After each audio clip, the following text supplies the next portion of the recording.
We are live here at Rice Elementary. Go ahead and get settled. We're going to be starting in the next 30 seconds. If you don't have 81- opened up, go ahead and open that. We'd love for you to enter your questions, comments, and information if you were an observer. And then those of you who were not observers, feel free to put questions of what you'd like to hear about maybe the tools or strategies that our host teachers talk about. So we'll get started here in a minute. Great things have happened today.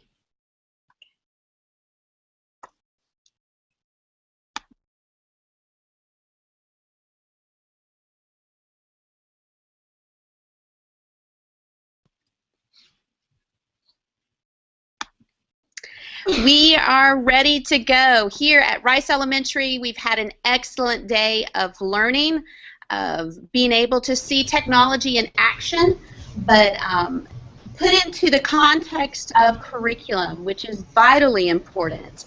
We want to start, first of all, by introducing our teachers, and then they are going to give you a kind of a brief synopsis of what they did in their classroom for their lesson, and then we'll be able to delve into more questions. We'll check out 81- to be able to look at your questions and share those, so feel free to be writing those right now. So let's go in the order of our observations. Let's start with Wendy. I'm Wendy Willis, and I teach 5th grade reading, writing, and social studies. Today my lesson was a culminating activity.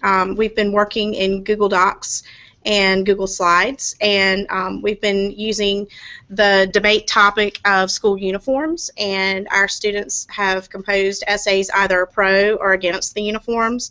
And today was a final debate activity where I chose 2 pairs, because the students worked in collaborative groups to write their essays, and those pairs created Google Slides to present their ideas and argue their side of the argument. And all the while, the rest of our class was back channeling on the Today's Meet back channel and responding to questions that were posed to them to include them in the debate and allowing them to express their opinions during the lesson. So.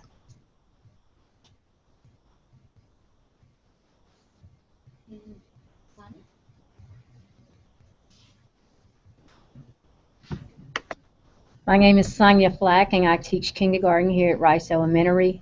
We did a lesson on nouns using Chatterpix. Students were able to identify nouns being person, place, places, or things, and they were able to record themselves on Chatterpix as they identified the nouns.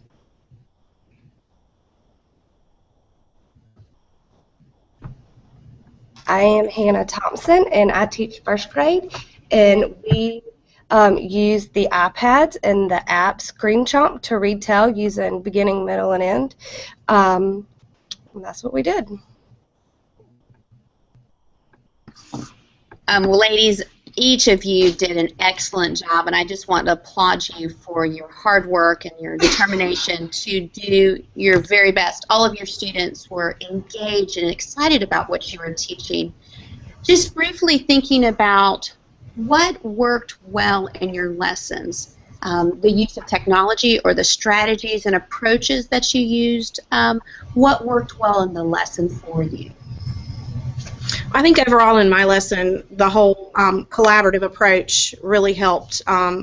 We began with a survey, and then I paired the students up into pairs, and they began by creating their Google Docs and sharing them with each other and doing their research together, highlighting, important ideas, and that worked really well. I noticed throughout the whole process, students who might not be as talented at getting it on pencil paper, it raised the level of their writing, just being able to use the technology in their writing and to express themselves. So that worked really well for us. It was like an aha moment, really noticed it.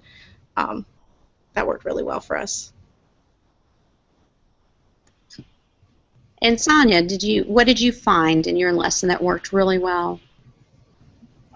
I think my students really enjoyed being able to record their very own voice and hear themselves describe the noun. So I think they enjoy being able to draw the little face on whichever noun they selected, and then again being able to record themselves and hear themselves. So they work together well with that.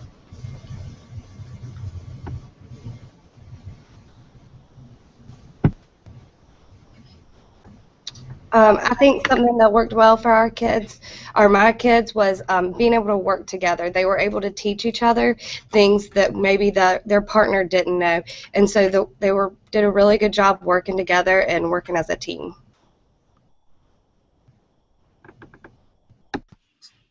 As you did your planning and you were thinking about the content and then trying to decide which tools to use, could you explain that process leading into when you said, I'm going to do X, I'm going to use this tool? Explain to us kind of that process leading up to why you chose the tools and the strategies that you did.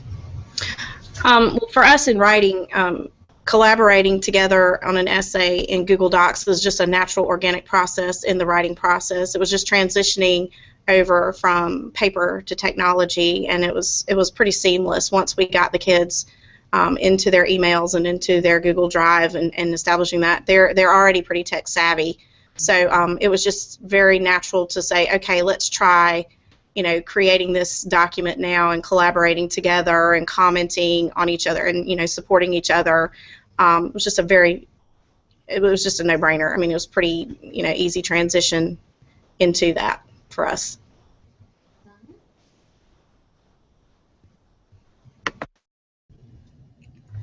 We were able to, I knew I needed to talk about nouns, and I wanted to find a creative way to do that. Had no idea how to do that. And the wonderful Cindy Hughes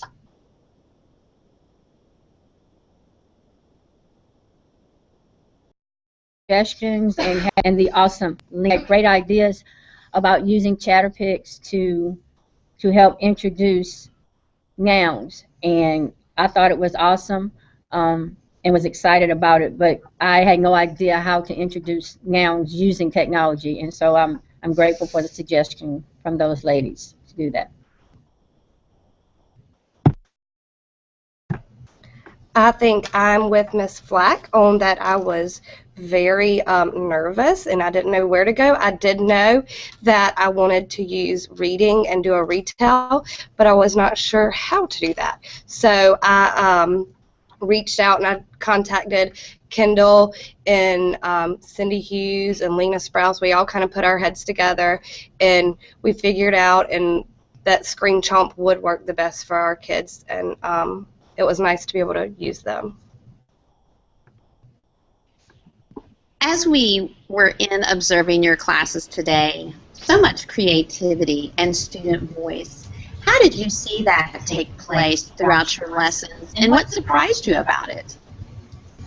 I think with this generation of kids, they're so tech savvy already. They could go in. This was my first endeavor with Google Docs, as well as theirs, but they figured out all the little bells and whistles and little tricks. For example, they got in there and they were collaborating on their research, and they figured, oh, we can change the color of our font, so then we could see who was contributing what to the essay and to the research portion.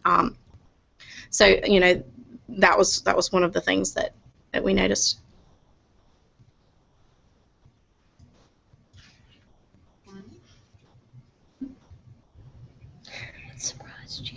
What surprised me most about the lesson today was that they were able to follow the directions. I walked them through step by step, and they were able to follow along, and they did a great job with that. And then I turned them loose to let them try it on their own, and they were able to recall the steps and the directions to access the Chatterpix. So just them being able to follow the step-by-step directions and be successful at it.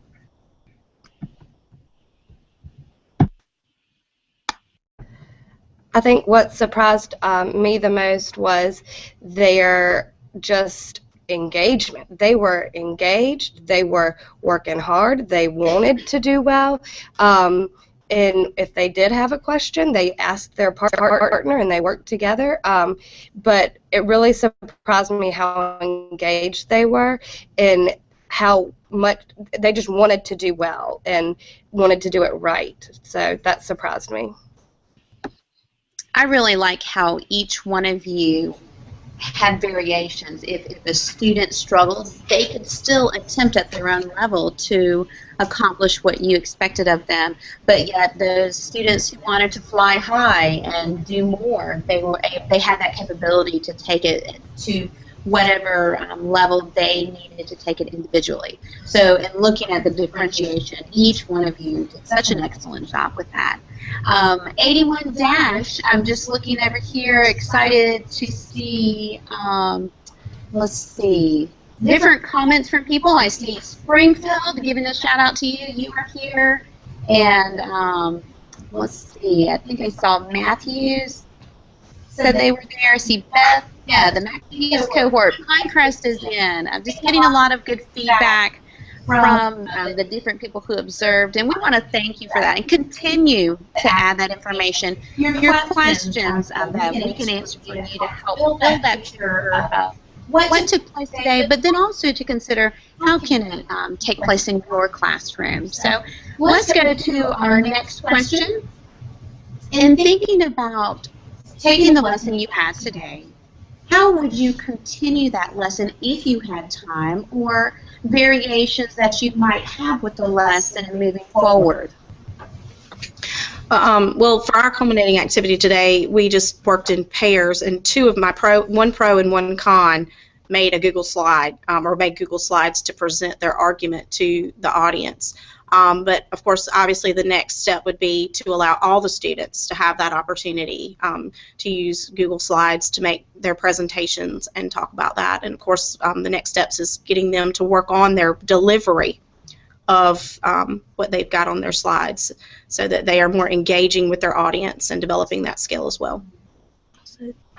And I have to say, with Wendy, this lady pulled double duty. She did this lesson twice, and I really just want to thank her for that willingness to go the extra mile. But something I really wanted to comment with your students, you have worked so well with them and being positive about how they present their ideas. They could have disagreed in the debate, but they found a positive way of demonstrating that. So you've done an excellent job, Wendy, in that. And then, Sonia, if you were to continue on, anything different you would do, or a continuation from the lesson? I want to add that you can use Chatterpix for almost any lesson that you want to teach. I'm using it in small groups, especially with my pre-A group, with their letter ID, letter sounds. So it's a great opportunity to use it for that. As far as adding on to this particular lesson, there's so much more to Chatterpix than what I used on today. You can change the font, you can change background, you can do so much more. So I would like to explore more as to what Chatterpix has to offer.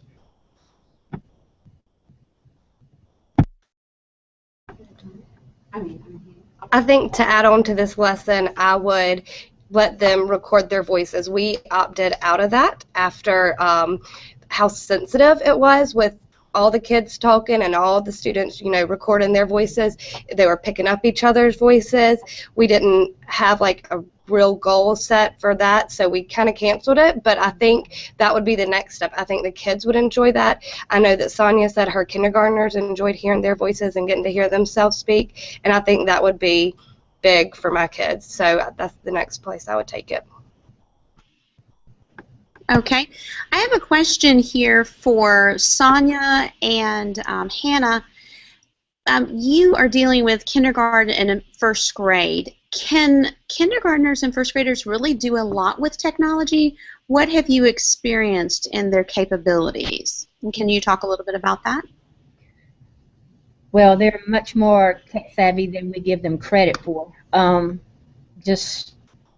need a lot of modeling in kindergarten, which I think I do a lot of. But that's what I think is the key for kindergartners to be able to use the technology, is if you are able to model it for them, they can follow and they can do, and then they'll take off on their own with that. But modeling is a key for kindergarten. I think I was surprised. I just was really afraid to use technology in my room, and I wanted to not use it because I thought it would just be easier not to use it.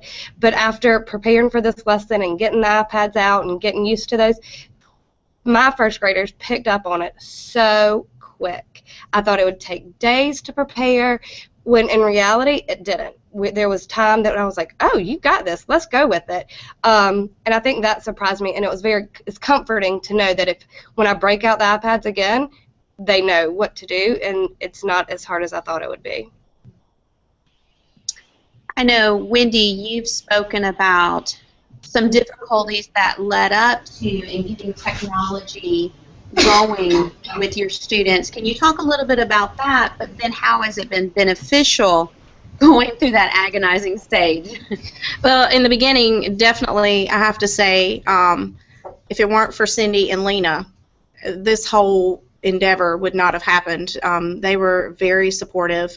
It was all hands on deck pretty much at that point, and just getting them logged into their email was a challenge. We were trying to use the iPads to log into their email to get them set up, and it just didn't work with our Wi-Fi being what it was, so we had to switch and go to the desktop.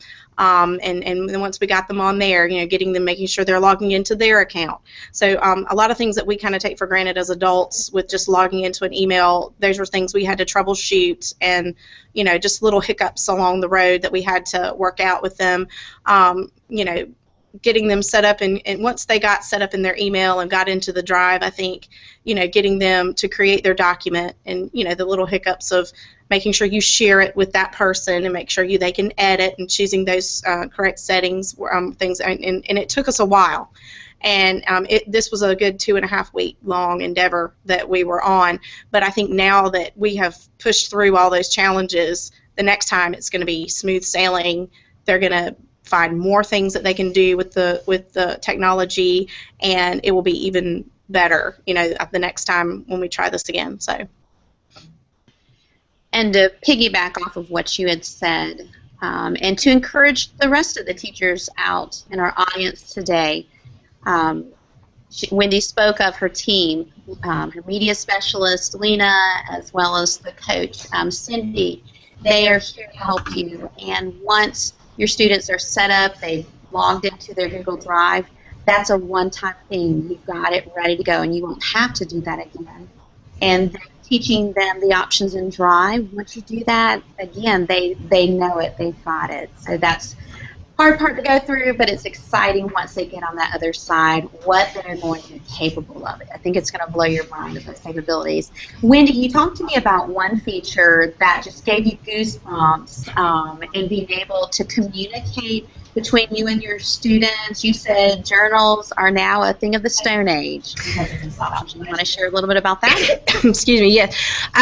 We really enjoyed the feature where you can comment. So because we've created such a safe environment for sharing in our classroom, my kids were like, pull up my essay, pull up my essay. So they all shared their essays in my drive, and I was able to comment. And so no longer are we going to have the days of bring me your writer's notebook and let me edit and write in it for you. Now it's, I had kids sitting at the back at my 3 computers, and I had their essay pulled up on the smartboard, and we could go through and I could type in comments on the side, like add a transition here, you've repeated yourself here, or check the spelling, and all those handy little features, and it goes so much quicker. They are more receptive to it because it's on the computer. It was just way more successful this way than just the old pencil paper way of doing it. So I just really love that feature. Okay, I'm looking on 81-, and Cindy, feel free to jump in and share what you see as well. Brian Perrin commented on how Chatterpix can also be used for upper grade levels. We saw it modeled within a kindergarten class, but it's also great for our upper grades. And Woodfield, shout out to you. They commented on how they're getting some great ideas for what's going on. Did you see anything out there, Cindy?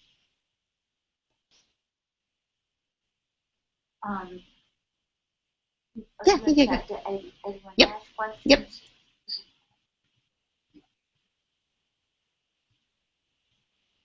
I'm not seeing it. I just thought if you saw anything, not a problem, not a problem. We're starting to wrap up. If you have any further questions, definitely add those on 81 dash. I did want to point out something. Rice Elementary has really stood up in a difficult situation. Their infrastructure has not been updated, and they only have one iPad cart, and they go to computer labs. And I just want to applaud them for taking what technology they do have and running with it. And so as teachers are coming in and adopting it and buying into technology use, then once they do get their iPad carts, they are going to be primed and ready to run with it and be able to do some amazing things out there. So did you have something, Cindy? A question or something I would like you to comment on would be their management tools that they use. Okay. That was great. Each of you used different management strategies, how to get attention, how to get them working, going back and forth. If each one of you take a little bit of time to talk about that. For me, when we're on the iPads, of course, I think a lot of us already use the strategy. I want to see the apple up, so I always give the instructions while the apple symbol is facing up on the iPad. I know there are some features also that you can lock a child into an app that are available out there. I've not had to do that, but I know with the younger grades especially, that's been beneficial. On the desktop, when they're collaborating, you know, the good thing about Google Docs is you can color code what they're saying, and so you can see and you can hold them accountable. You can say, I see so-and-so has written this much and you've only written this much, so they can't hide in that situation or piggyback on someone else. Everyone is held accountable with those kinds of things. So those are some of the management tools. I'd like to say before we did the lesson on today, we try to get the iPad cart at least once a week. Try to get it. And in the beginning, it was really just practicing them being able to retrieve the iPad from the cart, carry it with both hands, walk to their table, put it down, sit themselves down, and apple up. So we're using some of the same terminology, which is good, but it took a while just to teach them how to carefully handle the iPad.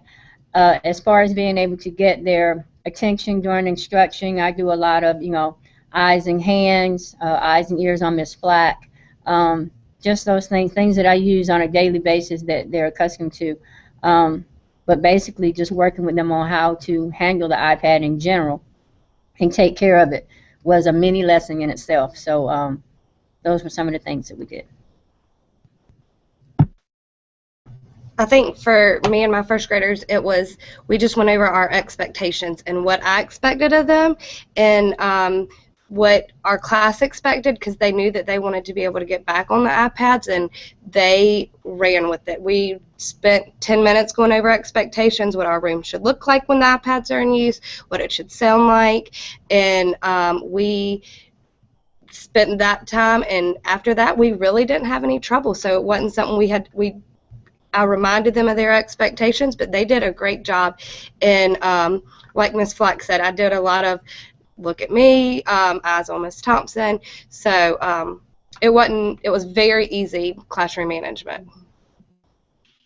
I think Ms. Willis, when we were in our actual debriefing session in talking about today's meet, I think you had spoken about letting them kind of get their fun energy out before you actually started your debate conversation. So I think that was a great management strategy to begin with. Anything else from the panel that you would like to share? Any other comments or thoughts? Okay. Well, I do want to applaud you for your excellent work, your determination, your dedication to making it the best cohort day possible. You have put a grand slam, and I hope that the rest of the district also enjoyed and learned a ton of information. And I encourage you at your individual schools to be able to share your ideas, to be able to observe one another, and to be able to collaborate and building your own ideas off of what you have seen today. Everyone have a wonderful afternoon, and we'll look forward to seeing you at the next cohort in January. Thank you so much.